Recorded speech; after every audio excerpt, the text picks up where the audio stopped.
Hi, good afternoon still from London, England. It's nearly good evening, by the way.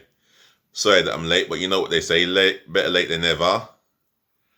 And is it good morning to you or good evening to you from London, England, wherever you are watching or listening around the world? All that I know is I'm going to be doing my Arsenal review of the game against Molde, which finished 4-1 in the favour of Arsenal. And that gives us some breathing space. So for the next Europa League game, I will. I would hope that Mikel Arteta does change it up a little bit and give the younger players an opportunity to express themselves. Yes, it's another day, another recording, and this is going to be my preview, my review of the game. And speaking of previews, watch out for my preview for the Arsenal v Aston Villa game tomorrow afternoon, or possibly tomorrow morning, one of the two. I will be doing a preview for that game. My formation, my 4-4-3 formation, that is. My 7 selected substitutions, and yeah, I'll be picking my strongest 11. Well, review time. Yeah, first, well, the game against Molde, I think we were better in the second half, much more better in the second half than we were in the first. One shot on goal, although it was an own goal that got us the equaliser. The first 20 odd minutes, not the best, and after the 20 odd minutes, we were a goal down. Now there's a debate whether Leno could have saved it. No, and I think it was the bounce that took it away. If not for the bounce, he would have had half a chance of saving that, if I'm being totally honest. The shot comes in, the guy's obviously left-footed, he's coming side on, from the right-hand side, unleash a left foot curler from 20 odd yards out. 20 odd years. No, thank you. 20 yards out, and yeah, it's hit the back of the net. It's curled into the back of the net. Don't get me wrong, I'm not taking it away from the guy. It was an exceptional finish. The bounce done Leno's hand. Otherwise, if it weren't for the bounce, he would have had half a chance of getting there. But then again, Leno contributed towards that goal, because all he had to do is not even aim at Eddie Nketiah, because there were two centre-halves taller and bigger than him, and they were always going to win balls in the air against him. Anything on the ground, however, he would have stood a chance. But anything on the air, he stood no chance. And then again, there was another fault, and that was the way that we defended for that goal. The back four was all over the place. You had the left back in Mason Niles, he was further up the pitch. You had Bellerin and I think Mustafi. They were too close together. You would think they were having a conversation of some sort. And then you got Luis, who's aware of the danger, but he's got no defensive partnership, no defensive partner near him. And yeah, it's just schoolboy stuff. It was just schoolboy stuff. However, with the last kick of the first half, we got an amazing goal. It was a great counter-attack between Willock, between Nketiah, and I think Nicola Pepe was involved. I think William was involved. And yeah, even speaking of Pepe, on the right, he was frustrating. When he swapped over with William, you could see the difference. How William took his man on, the same man that Pepe was trying to beat or trying to mess about with. William just took him on, beat him on the outside, got a wicked cross in, and it didn't come to no avail, but it was more direct and positive for me. So as for the second half, yeah, we took control. Arsenal took complete control, and yeah, the goals start coming our way. The first goal of that second half was another own goal, which led, and that was that put us 2-1 up, and the equaliser we got, yeah, from a counter attack. Eddie Nketiah done well to tee up Willock, all but the defender got there. But unfortunately for the defender, he's slid it into his own net, and yeah, it's never a nice place. But the way Nketiah placed that ball for Willock is like no defenders want to defend in that situation, and he had to do something. To be fair on him, he had to do something, and he did, unfortunately, put the ball into his own net. And then there was a situation where a Gambian centre half, he came on for Molde, and he ends up scoring an own goal from a nice cross. I believe on the right. I can't remember who put the ball in. I think it might have been William. The own goal came in, and for me, yeah,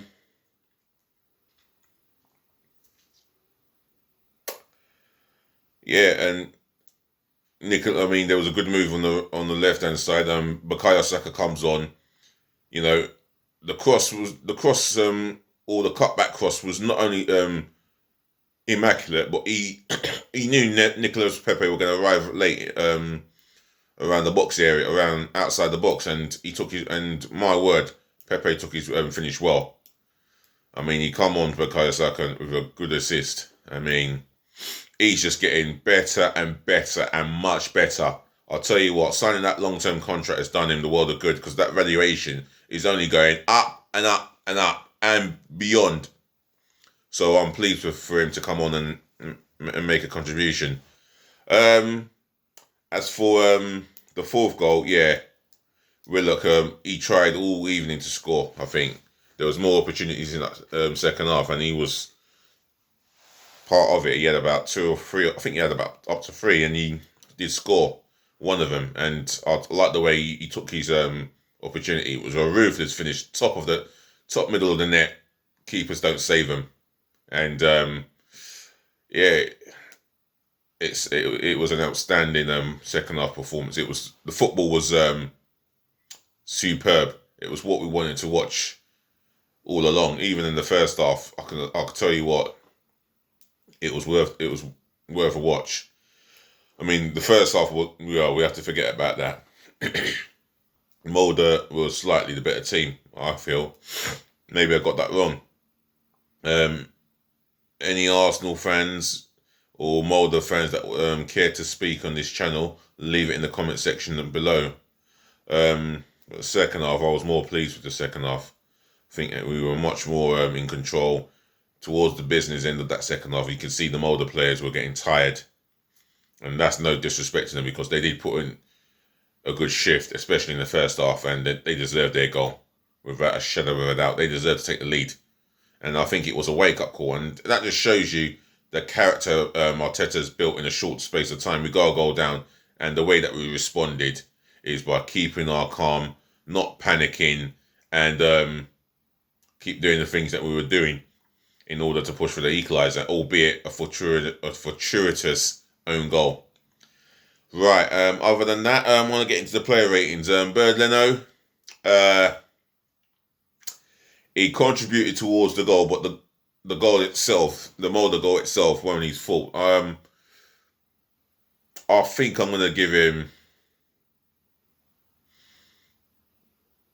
I think I'll just give him a 6.5 on this one.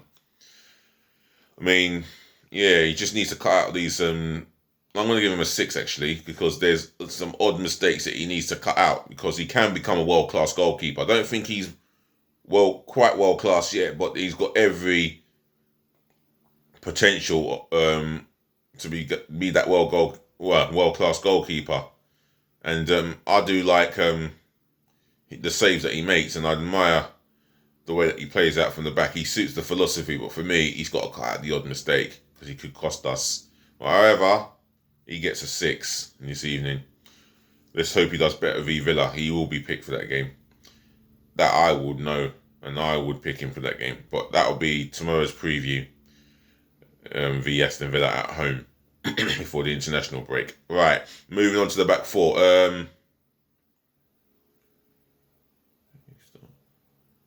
Ainsley Maitland-Niles.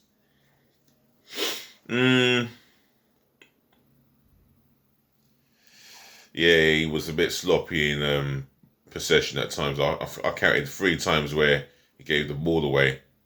Defensively, he was defensively he was unaware, you know. But other than that, he didn't have too much. He didn't have a bad game, but he weren't the best player on the field. Nowhere near. I'll mark him down as a 6. Skodra Mustafi, yeah, he was found sleeping for the first goal as it happened. He should have been closer to Lewis than drifting apart from him. I'm gonna give him a standard 5. Not one of the best. Well, I'm gonna give him I think I'll give him a 6. David Luiz, maybe the better of the 2 centre halves. I think he was our best performing defender. Well, then again, I say that, but I'm gonna give him a 7. He was switched on all game, and he showed his experience and leadership at the back for me. So I'm gonna give him a 7. So Kalashnic, one of his better games for me, especially in the second half. How he was effective from an offensive point of view, put in some dangerous telling crosses, and he got forward more in the second half than he did in the first. I'm going to give him a 7. I think it was one of his better games. Right, in midfield, 4. Nicola Pepe, 5. Nah, I'm going to give him. Despite the goal, I'm going to give him a 5. In the first half, he was just too frustrating. Gave the ball away. His end product was shocking at times. It was frustrating to watch. Other than that, he didn't really affect the game from the right. Hence the reason why he switched over with Willian. So I'm going to give him a standard 5. Right, in the midfield, we had Ceballos and Xhaka. Yeah, Ceballos. No, not one of his better games. I'm going to give him a 5 for me. I just didn't see enough from him, in terms of his quality that we know that he possesses. We saw it against Burnley. We saw it against Tottenham at home last season. We haven't seen it often enough. And he's got the quality in his ability, but we're not seeing it often enough. For me, I doubt if he even start against Villa. I can see why. El Neni and Partey are the 2 that are Arsenal fans crying for to start against Villa. And I don't feel Ceballos is quite right. I mean, he doesn't get goals from the midfield. And I'm going to be talking about an Arsenal player who's starting to get the goals from midfield, but I'm going to keep on with Ceballos. Yeah. Just poor. I'm going to have to give him. You know what? I'm going to mark him a 4. He's got to do a lot better for me. Xhaka, not a bad game. Yeah, he was all right. I think he was all right in the midfield. Gave a good ball to Kalashnic. Good through ball to Kalashnic, which got him going. I mean, he sat deep. He done a steady job. Kept it simple. And thought he rolled his sleeve up and did the dirty work quite well. So I'm going to give him a 7. On the left, it was Willian. I'll tell you what, one of his better performances, I think.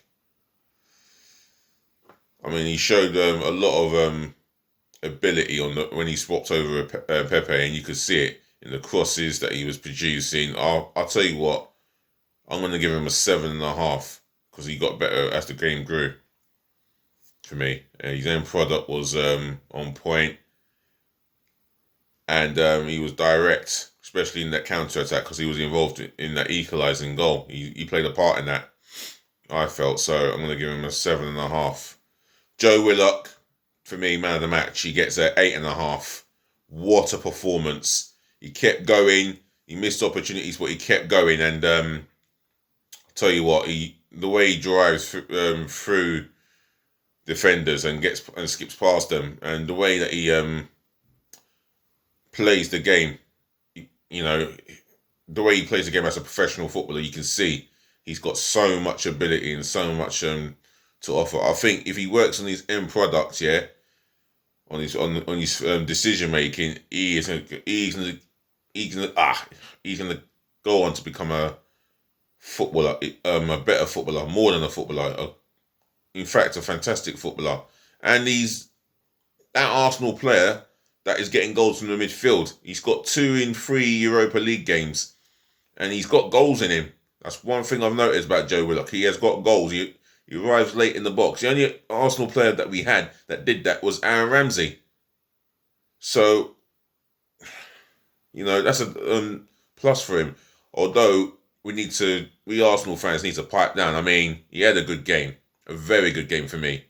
Man of the match, yes, but he's not nowhere near Aaron Ramsey's class as yet. But he's got a lot of potential, and he's still 21 as well. So there's still a lot of there's 1 or 2 things that he could work on in his game. Otherwise, yeah, he's a fantastic talent. 8.5. Look, my man of the match. But Eddie Nketiah worked hard as ever. Should have had a goal.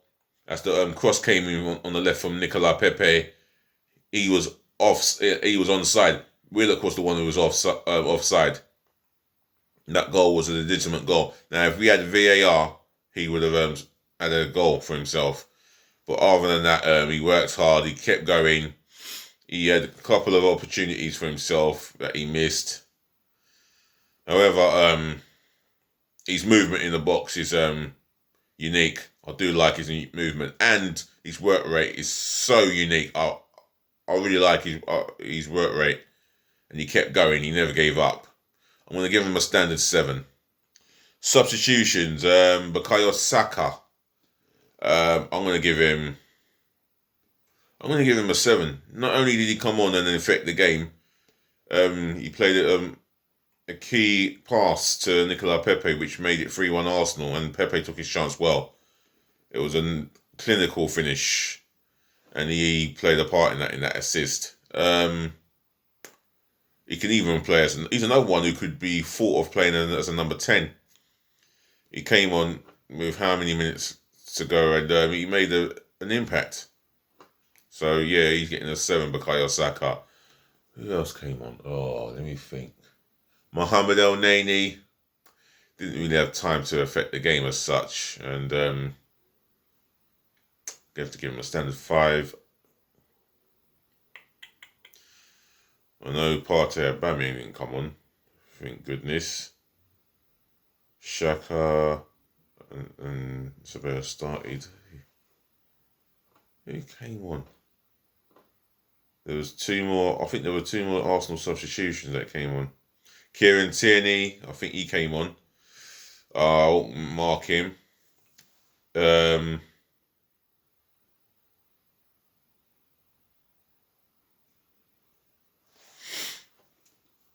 Who else came on? Can't quite remember the 4th Arsenal player. We had 4 Arsenal players. Oh, Cedric Suarez for Maitland-Niles. Yeah, Maitland-Niles. Yeah, he was poor. I think I'll give Maitland-Niles he's a poor evening at right back. I'm going to give him a 5. I think I gave him a 5. Yeah, I'm going to stick with the 5.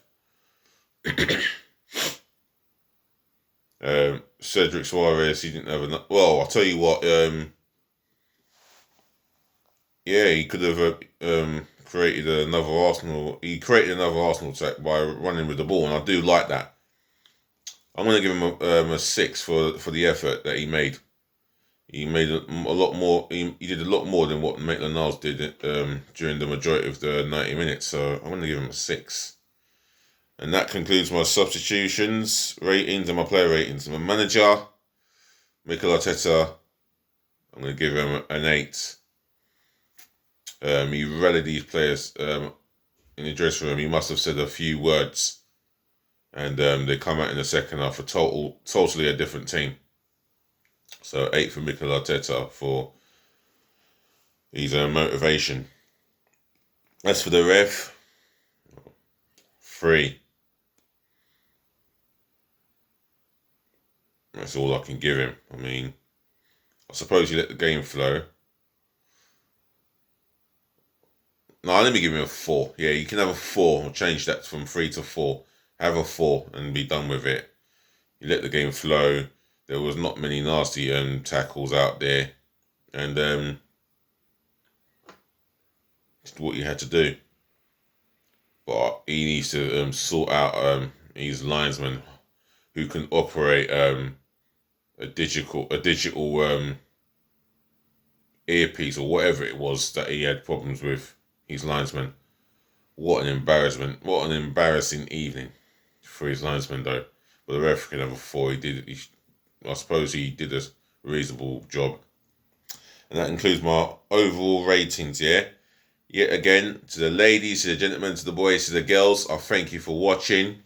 Thank you for tuning in. Thank you for listening, and yeah, for putting up with me as well. I thank you for that. I'll be back tomorrow morning, hopefully, if I can wake up on time, for the preview of Arsenal v Aston Villa. And I'll be definitely picking the strongest team that I feel Arteta should go for. You may mark my words. Otherwise, enjoy your evening. I know it's early evening now. Enjoy your evening and continue to enjoy your day. Peace again, love again, and bless again. DLG REPPIN, and I'm out of here. See you later. Nice. I'll be back this evening.